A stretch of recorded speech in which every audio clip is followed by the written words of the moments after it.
ఇప్పుడు సాయి ఈశ్వర్ ప్లేస్లో సాయి ఈశ్వర్ రెడ్డి చచ్చిపోయింది అనుకో, ఈ మీడియా ఎట్లనే ఉంటుండేనా? ఈ అగ్రవర్ణ మీడియా. ఇక వాడి పేరేంది బిగ్ టీవీ వాడు విజయ్ కుమార్ రెడ్డి. అరే రోజు రేవంత్ రెడ్డి పెంట తినుకుంటా రేవంత్ రెడ్డి ఉత్స తాగుతావు కదా, అప్పుడప్పుడు బీసీల ఉత్స కూడా దాగురా, బీసీలది మంచినీళ్ళ లెక్క ఉంటుందిరా, నాణ్యమైన ఉత్స, అది దాగురా, ఏమన్నా శరం వస్తుంది.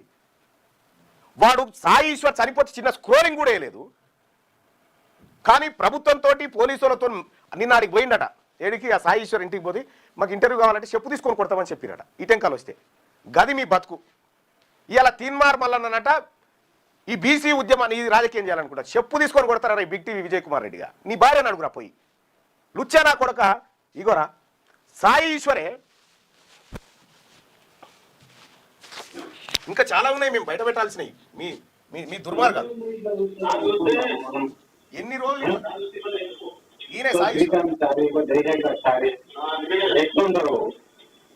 ఒక శ్రీకాంత సారి ఒక జయశంకర్ సారి ఉంటారో. ఇగో ఏం చెప్తుండ ఈయన,